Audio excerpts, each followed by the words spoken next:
What is up? Welcome. In today's ND Explained, I'll be covering the brutal 2015 sci-fi horror Circle. Following 50 strangers who are about to be killed, they have to pick one person to survive. And this brings out the worst in them. Lies, backstabbing, and murder where no one is safe, not even a child. So in this video, I will explain everything. What happened in the ending, did the baby vote, what was the alien's goal, and much more. But more importantly, I will teach you how to beat the Circle in case you end up there.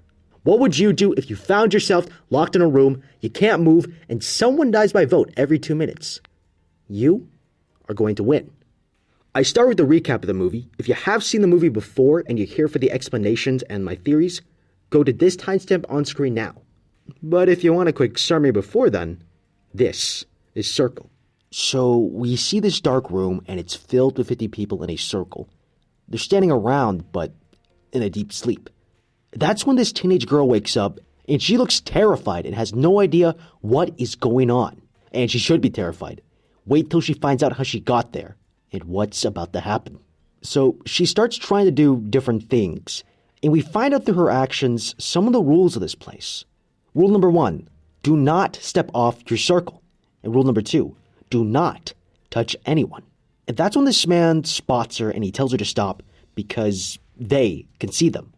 We see something that looks like a camera or an orb rising up from the floor.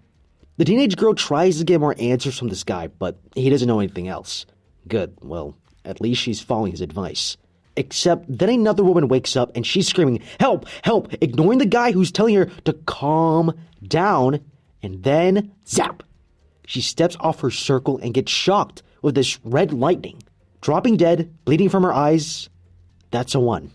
But don't spend too much time feeling sorry for her. An alarm goes off, lights come on, and all 47 other people start to wake up. And everyone's trying to figure out what the hell is going on. When this guy sees a dead woman and freaks out, accidentally stepping off his circle, and wham, that's 2. That guy from earlier tells everyone to freeze. Whoever is watching them can see if they move, so they should stand still. Which brings us to rule number 3, don't lift your feet off the ground. And now we start to hear this countdown sound go off every couple of seconds. But why? That's when the guy who got zapped earlier suddenly raises his hand into the air, showing this glowing circle on his palm, before he's dragged away into the darkness, as if someone was pulling on his hand.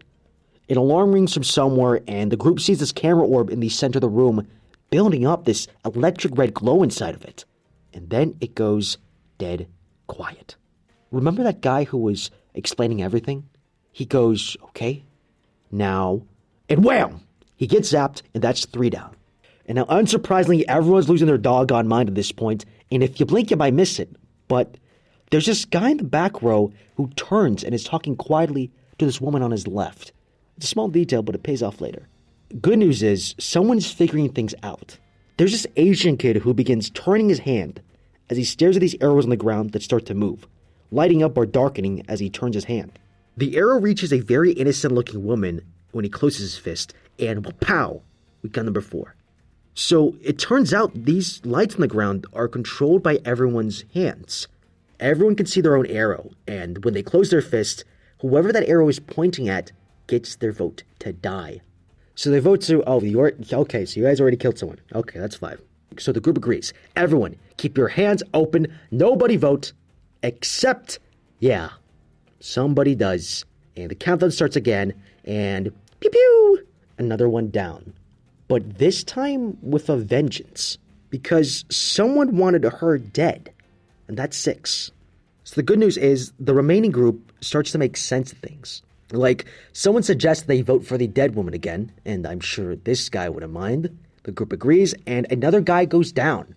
So that means he either had the second most votes this round, or he had the most votes so far, and that's 7 down. So they try again, having nobody vote. 10 seconds go by. Oof, an unnamed woman gets it. Guess that means rule number 7 is, if nobody votes within 10 seconds, a random person gets killed. Weirdly, while everyone is obviously upset by this failed attempt, there's this one guy who kinda likes it. 8 down. So, no matter what happens, someone's going to die. and all they can do is choose. But fear not, finally, someone knows what to do. The college guy yells, "Everybody, quiet," because he's got a plan. Hopefully things will go better now. Anyway, this guy thinks they should kill all the old people, because there's like a minute or two between each round. And if they do that, they have more time to figure out what's going on. But the people really aren't comfortable with this, especially those over 70. Believe me, they ain't thrilled. But everyone gives in, and they vote for the oldest man first, going clockwise after him, making 9, 10, and 11.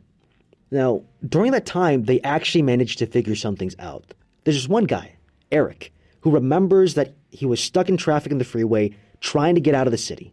People around him are starting to recall, that's right, LA has been invaded by aliens, and everyone tried to get the F out at the same time. Desperate, people got out of their cars and they started running, and that's when the spaceships pulled them up. Eric says, and then everything went dark. But then he suddenly has more to say, adding on that he woke up in this dark room full of bodies, stacked on top of each other, maybe alive, maybe dead. There was also another guy there who was awake, a human, who isn't in this room right now. Anything after that is a bit of a blur, and he thinks he might have been gassed because last thing he remembers, he woke up here. Makes you wonder if there are more circles out there. So the group keeps on killing old people. Next up is this guy who's trying to buy himself some time by making up stories of what he saw. Nope, that's 12. And up next is this older woman who says she's 52 and is a cancer survivor. But who cares, right? College guy sure doesn't. It could come back though, and people are not cool with that. I'm 43. You're gonna kill me next, asshole? I guess that means it's college guy's time to go. And that's 13. Anyway, let's speed things up a little, yeah? So people start dying left and right. 14 tries to introduce herself. She works in HR. Nope, you gotta go. An old woman walks the plank, and that's 15. Then the group comes together to save an illegal immigrant and kill an Asian girl instead. A criminal who beat his girlfriend dies next, and then a woman in a hijab who hasn't really talked up until now. So that's 16, 17, and 18. Turns out the cop was a racist, go figure, so he's gone. And next they try to arrange a one vote per person round. But someone doesn't play along, and they kill the annoying guy who keeps counting down from 10 every round. 19 and 20. Oh, and they also discover rule number 9. You can't vote for yourself. But we're about to learn something new. Do you remember this guy? When the group orchestrates this one vote per person round again, this guy goes after the pregnant woman. But Eric catches this and votes for him. They both get voted on twice, and it's a tie, which brings us to rule number 10. Ties are resolved with tiebreakers. Eric explains what happened, the people gang up on this creep, good riddance, 21. Now, he must have been realizing that this whole thing is kind of like a game, where only the last person standing survives, and that the most sympathetic person will last until the end, so the best strategy for someone unsympathetic, like him, is to get rid of those people first, the pregnant woman and the little girl. And Eric realized this, except he's determined to do the right thing and fights to protect them. And also people are starting to wonder, what happens in the last round when only 2 people are left? Won't they end up tying? There is only one way for someone to win in that case, if the other person doesn't vote.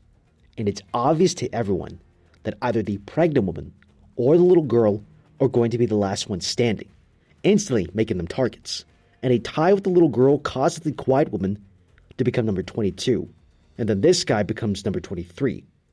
Then we see some noble acts by the pilot, Sean, and the foreign woman, who become numbers 24, 5, and 6. Rest in peace, you honorable lions.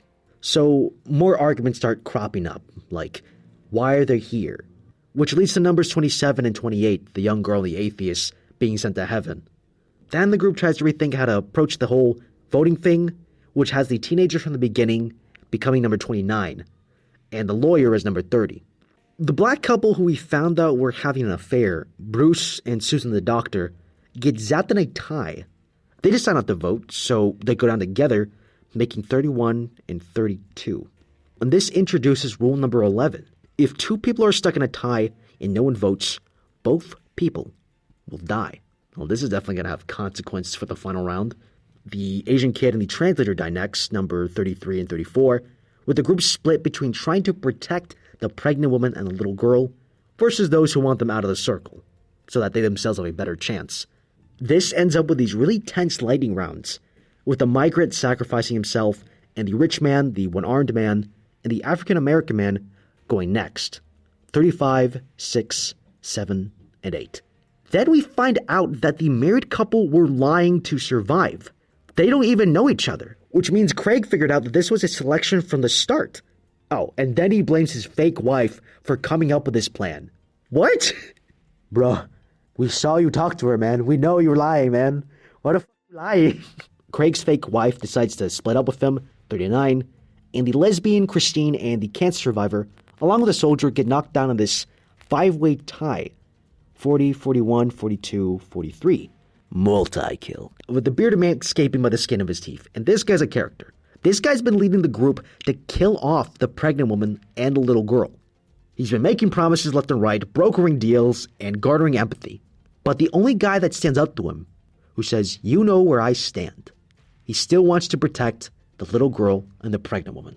So the deacon offs himself before the fake wife of the bearded man gets zapped, who finally gets tricked by Eric, 44, 45, 46, followed by the silent man, who apparently has never voted or spoken this entire time.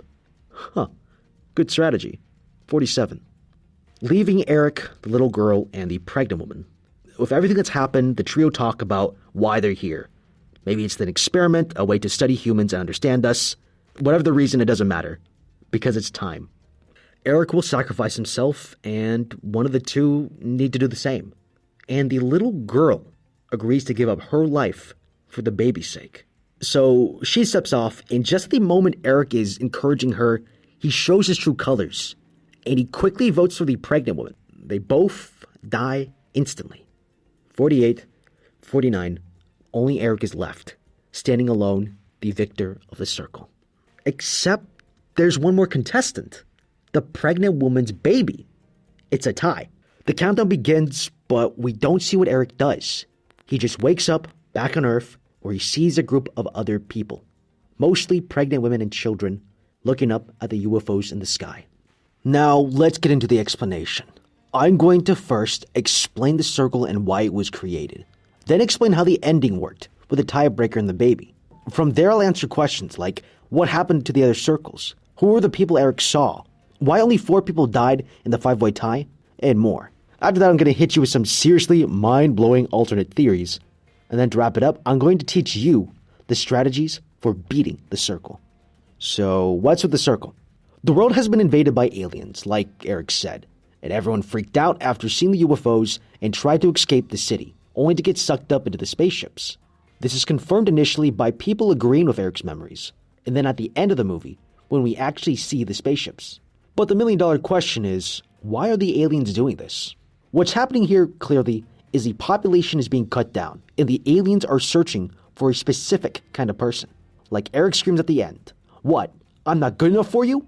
Feels like the aliens are looking for someone, and he figured that out right from the beginning. I think there are 3 main possible reasons why they are selecting like this. Number 1 is for entertainment. Number 2 is that they only want to keep around humans of a specific trait. And number 3 is a great filter, which I'll explain in a bit. If the aliens are doing this for entertainment, maybe the circles are a form of reality TV, like the TV show Survivor, where the goal of the circle is to be the last one standing. The circle might be a show streamed across the universe, watched by quadrillions of aliens. I mean, the show has to be really popular for it to work. Production budget alone would be huge. Line item number 1, cost of invading a planet and wiping out almost all of its people. I guarantee there are a lot of viewers placing bets on who wins and who dies, to make the showrunners some extra cash on the side. All the elements for a game show are there. Camera, contestants, drama, schemes, quirky characters, and the grand prize being left alive. With the contestants having chips put into their hands to help the show staff monitor them and move their dead bodies. Notice how I pointed out in the summary that they were being pulled away by hand first, like the chip itself is a magnet dragging them out. As a way to make sure people realize there are rules, the aliens have a plant inside the circle. Someone who would tell the contestants a few rules before getting killed off. This explains why the guy in the beginning knew a little bit of how the circle works. He was there to help them figure out this place, only to get killed to keep the drama high. As much as this theory makes sense, there's something that debunks this. The director of the film, Mario Mashone, said in a Reddit AMA that he was interested in the aliens as something more. He wanted to imply that there is a bigger purpose for the circles, and that the aliens being sadists is boring and cliche. Which brings me to reason number 2 for the aliens doing this. If the aliens are doing this to find a person with a specific trait, then the circles are a way for them to find that person. But what trait are they looking for? And why are they letting us choose? As far as traits go, something the aliens could be looking for is cleverness. Maybe in the aliens' culture, being clever is the best trait to have, or is held in high esteem. As a way to bring this cleverness out, they force different species to be in these circles, to try and outsmart other people there, and find the cleverest person of them all. Maybe their own society is really brutal, like baby sharks eating each other in the womb, and so they respect seeing that in others. And their culture values that kind of viciousness very highly. As for why they let us choose who lives and dies, it's a way to give people the chance to outsmart each other, tricking people into stepping off circles, getting the group to single out one person, getting people to not vote for you, among other things that show off how clever you are. But maybe the trait that the aliens are looking for is selflessness, and the aliens are trying to find another species that isn't selfish. Maybe being merciful and kind is like an ideal that the aliens want others to practice. To that end, they set up circles and try to see if humans can be selfless, able to give up their lives for the sake of others.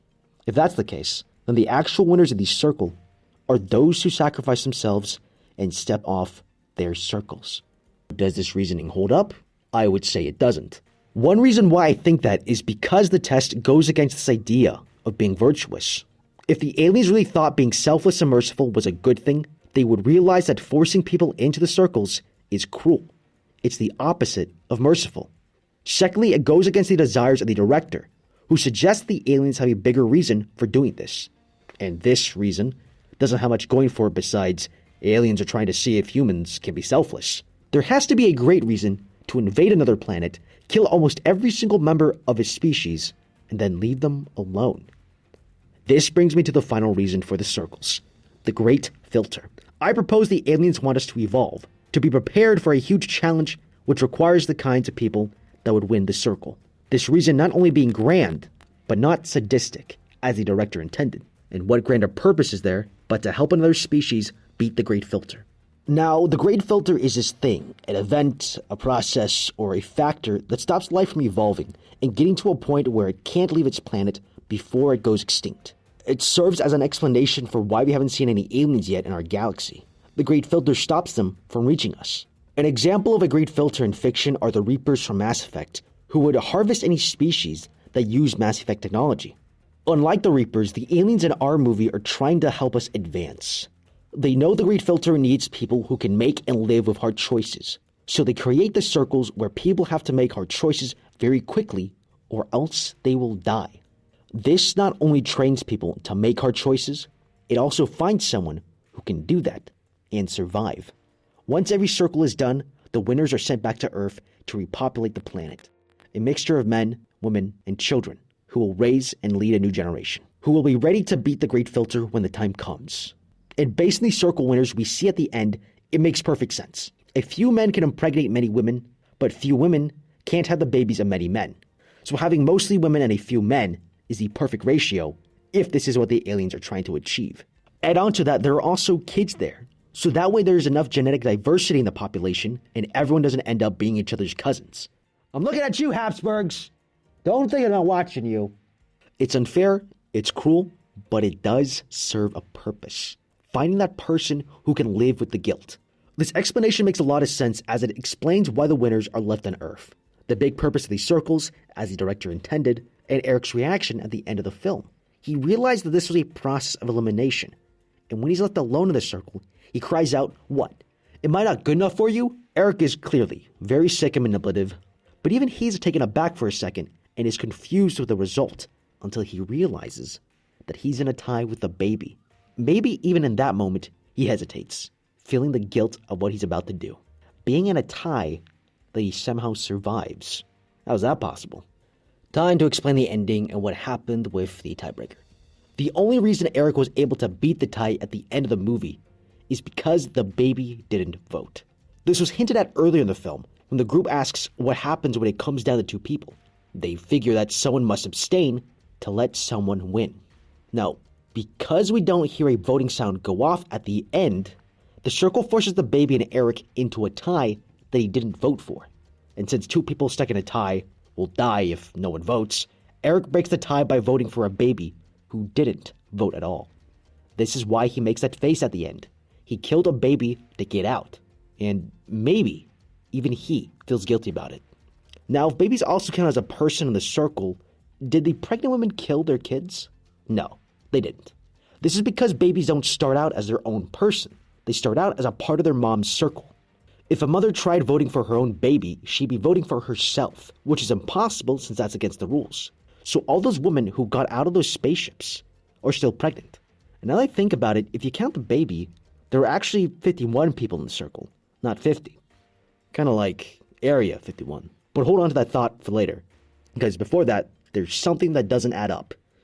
There are only a few spaceships spread out here and there in the sky, and meanwhile, LA has a huge population. Every square mile has a 7,500 people crammed in LA. If every person in LA was in a spaceship, there should be a lot more spaceships. The whole sky would be filled with spaceships, but there are only a few. And on top of that, in the group of final survivors Eric sees at the end, there are mostly pregnant women and children. It seems like every circle had the same mix of people. I'm talking one pregnant woman, one child, one cop, one lawyer, one doctor, and so on. So I think this means that the aliens are just keeping those people they need for circles and killing everybody else. Most of the people in the world were wiped out as soon as the aliens invaded, and we can figure out how many people they killed. Think about it. There are at most 85 million circles. If all the circles in the world are set up like Eric's, then they have at least one pregnant woman. And since there are only 85 million pregnant women in the world, one pregnant woman per circle, there would be 85 million circles as well. Just in the United States alone, we've got 4 million preggers. That means at most 4 million circles in the US. But we can narrow it down even further. The US has 16 million cancer survivors, 20 million felons, 1.4 million lawyers, 700,000 cops, and 600,000 pilots. As for soldiers, the US Marine Corps has only 60,000 sergeants. If it's actually one cop per circle, we're talking, at most, 700,000 circles. If it's one Marine sergeant per circle, and none from the other military branches, we're talking 60,000 circles at most. 50 people per circle, that's only 3 million people who made it that far. In the US, that's 1% of the population. It's a nice round number. Just the sort of thing an alien who would think of this sort of thing in the first place would do. So that means 99 out of 100 people were wiped out in the initial invasion. Damn. Other questions you might have. Before I get into the Area 51 theory and the other theories, let's answer some questions. What about the other circles? If the number of pregnant women and children is any sign, most other circles chose pregnant women and children to survive until the end, and didn't have someone like Eric win. But we do see a guy who probably won in a similar way. But what happens with the survivors? I think the aliens leave them alone to rebuild and repopulate. Okay, next, let's get into how the five-way tie worked. This is a big one. Before the five-way tie begins, there are 11 people, but 10 people vote because the Silent Man doesn't. This means each person in the tie was voted for twice. 2 votes per person makes a tie, simple enough. And this is who I think voted for who in the first tie based on their expressions. But then the second round of voting comes, and we hear 7 votes, but 4 people die. This is where it can get complicated, so guys, I'm going to explain this who voted for who with these next 7 votes, with none of the math. So the final tally is Bearded Man has 1 vote, the lesbian, cancer survivor, and Christine have 3 votes, and the soldier has 0, but gets zapped anyway because he didn't vote. Why does Bruce vote in the no vote round? There's a round of voting where nobody votes, but we see Bruce clench his hand voting for this woman. Why would he do that? Now, I said that someone wanted her dead with a vengeance. Think about it. All we know about this guy is that he's the one who had an affair with Susan, the doctor. And yet, the movie specifically takes a moment to show us that he votes when no one is supposed to. It has to be somehow related to the only information we have about him. He's a cheater and an adulterer. Could it be that this woman was his wife and he was taking it as an opportunity? But the odd thing about this is, a few minutes earlier when there's a lot of confusion, you can catch Bruce yelling out, "Susan! Susan!" in all of the commotion. Would he really do that if his wife was right there? If not, I think there may be a more mundane reason for choosing her. Strategy. Not only killing someone before he gets killed, but choosing someone who isn't distinct, like someone in the back row, someone unnoticed, unimportant, and unmourned. Why do a few people wake up early? I think this has to do with the timing of the invasion. It's never said when people began getting taken to the UFOs, but I think that man number one, the teenage girl, and woman number one woke up early because they were the first ones abducted. If the aliens did gas the people they took, then the first people taken should wake up first. This makes sense, since that way their bodies had more time to process the gas that knocked them out. On top of that, when the teenage girl asks the first man, "Where are we?" he replies, "Where do you think?" He means the UFO and the alien invasion that happened in LA. Something that the others don't even think of until 7 minutes after they wake up. This makes me think that the first man was one of the first people to get abducted, or that they weren't gassed as much, waking up early enough that he had time to think about where he was and what happened, or that their memory wasn't harmed as much by being gassed less. Another reason why could be that they were released early, getting woken up by the implant in their hands. That way the aliens can see if the people taken are working right. Like how companies will do a test to see if a product they made works. For example, seeing if a batch of phones will turn on. If the people woke up fine, then they could proceed to do the circle. If not, then the circle might be paused until the problem is fixed. Which brings me to my next question. Did Eric change his story halfway through? Was Eric lying about what he saw? I think he was lying. It's suspicious that at first he says, and then everything went dark, before adding on that he was pulled up into the ship and woke up in this dark room. And also he's the only one who remembers anything about this room? You have more than 40 other people there, and yet nobody else remembers any of that. I don't believe it. But the thing that makes it believable is that he started with the truth that the other people confirm before telling a lie. As for why he did that, it was leverage. If he looked like he knew what was going on, people would see him as useful. That way they wouldn't vote him off. It was all a part of his long-term strategy to be the only survivor in a group of 51. And that brings me back to an earlier point. What if this is a reference to Area 51? Prepare yourselves for the government did it, there are no aliens theory. First off, what is Area 51? In 1955, the government built a facility called Homey Airport, or Groom Lake in Nevada. Officially, this was a place where the United States Air Force were building and testing super advanced aircraft and weapon systems for the military. Unofficially, there's always been rumors surrounding Area 51 about it being a place where top secret research was done on UFOs. UFOs that crash landed in Roswell and were taken to Area 51. Whether or not this is true, pop culture has run with it, with video games, movies, and TV shows going wild with the concept, using it as a minor plot point or a major factor in the story. Even though it's well known, no one really knows why it's called Area 51. The CIA claims it's due to its map designation. But what if it was actually named for a top secret operation to build UFOs to kill American citizens as part of a population control program, with the 51 meaning the 51 people per circle? But why would the government want to control the population? It could be a way to get rid of people with bad genes or who are ethnic. In the past, as part of eugenics program, people with disabilities, a criminal past, or from a specific race were sterilized. In the US, this led to more than 60,000 Americans getting their tubes tied. And to this day, this is still going on in some countries, especially in prisons. Another reason for doing this is to make it less likely that resource shortages will happen in the near future, since a bigger population uses more fuel, more food, and more resources overall. This has happened in the past in other countries like China and India, which made policies and rules that try to shrink the population. India sterilized their people, and China made the one-child policy. Third reason why a government would do this would be to do a false flag operation, blaming someone else for something they did. Blaming aliens for doing this attack would hide the true purpose of the UFOs, to cut down the population.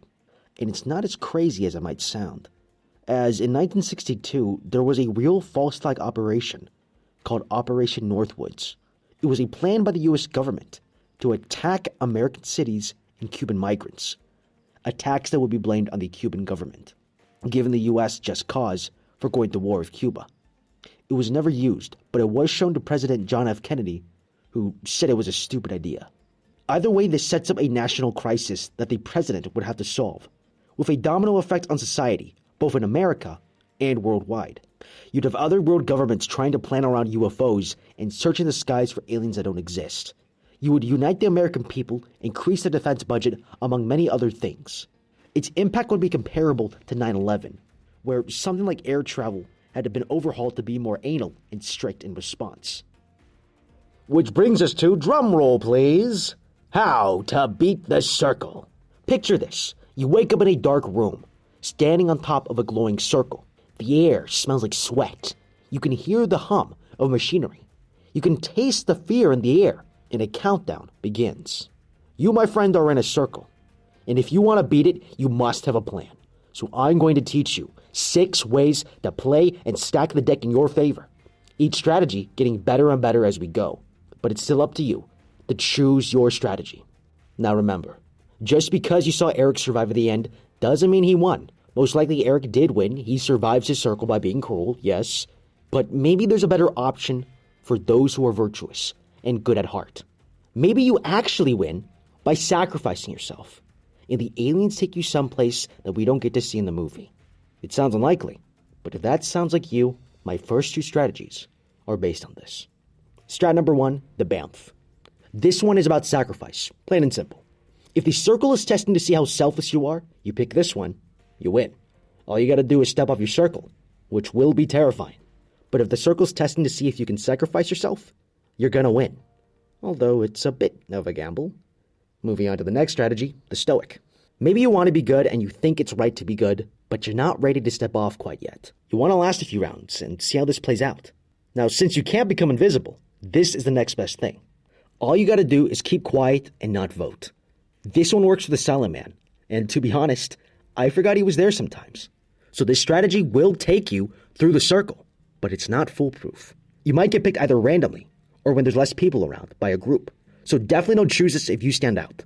Plus, some silent types are targeted because of discrimination, like the woman in the hijab, or for showing weakness, like crying, or annoyingly counting down. So keep that in mind too. Strat number 3, survivor. So just like the TV show, team up with people, stab them in the back, and you should be good. See how the bearded man built quick connections. Asking the lesbian if she wants to see her kid again, or asking the pregnant woman if it's a boy or a girl. Step 1, do that. Get them to trust you. And then step 2, betray them, and you should be good. Unless your charisma fails or someone like Eric is there to trick you, in which case be on the lookout for guys like that, hidden alphas, and take them out before they take you out. Now, this is a good one for surviving till the end, since you can get a lot of people to take out the others before betraying them. But this strategy is a hard, intense game to play. You'll need to keep active and keep up a good act round after round. So there's a few risks there. Risks that some strategies don't have. Strat number 4, the sympathy vote. This one's easy. You get people to leave you alone by using something you have, like a baby, your youth, a family, a spouse, that sort of thing. And if you make it loud and clear early on that you have one of these things, people should leave you alone for a while. Just don't get caught if you're lying, because that never ends well. Otherwise, this one's a pretty good strategy for being the last one standing. Strat number 5, beater. This is the second best one out of the bunch, since this is the one that Eric uses. And it obviously works. But it's built on 6 things. 1, know what's going on, or at least look like it. That way people aren't likely to vote for you because you're useful. 2, protect the weak. If you save people, you look like a good guy, which makes people think twice about voting for you. Plus, when you betray someone, they'll never see it coming. 3, look friendly, but meek. Don't come off as mean or imposing, because that just makes people want to vote for you. In other words, do not Act like the banker dude. 4. Be observant. Watch out for lies and things that don't make sense in people's stories. And to figure out how to trick other people. That way, you can 5. Be a fast talker. Making people see things your way and using them to take out the others while keeping you safe. And finally 6. Distract people. Make people focus on other things such as targets to take out, like the pregnant woman or the little girl. There's a lot here, but if you can get them to work, you're gonna survive. Eric wins in the end, and that's for a good reason. This is a very effective strategy. But what if I told you there's a better one? All of those strategies help you beat the circle. But what about cracking the code? What about a potential, guaranteed win? Do you remember the start of the movie? With the girl trying different things out? Why didn't she die when she took a step outside the circle? Or when she touched another person? I mean, that other woman died when she stepped off, so what changed? What caused her to die? What happened between the teenage girl breaking the rules and the woman breaking the rules? This orb in the center of the room rose up. When the girl's testing things out, that orb hasn't come out yet. But by the time the woman after her wakes up, that orb is up and ready to kill. Remember I pointed out in the summary that the orb only comes up after she starts experimenting? I figured those warnings before it comes up are a bluff. I bet as long as that orb is down, you're safe. No orb means no red lightning. So the number one strategy to actually beat the circle is run. Just run. Haul ass and GTFO. But to get this to work, you need to wake up early.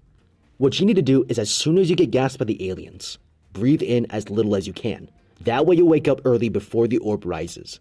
Since you get 3 warnings for breaking the rules before you get zapped, you step off, trigger 1 warning, and Roadrunner, meep, it out of there. No muss, no fuss, unless you suck at running. So now would be a good time to start working on them sprints. But of course, it's not like you'll be able to run off the spaceship.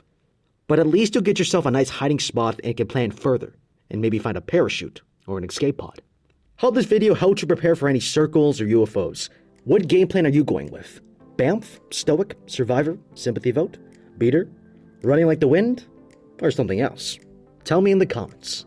And if you're wondering what I would pick, I'd go for the Banff. Not because I'm trying to be a good person, but because I'm pretty clumsy, and I'd probably fall out of my circle. Just keeping it real. And with that said, thank you so much for watching. If you enjoyed the video, leave a like down below, and subscribe to get updated on my latest uploads.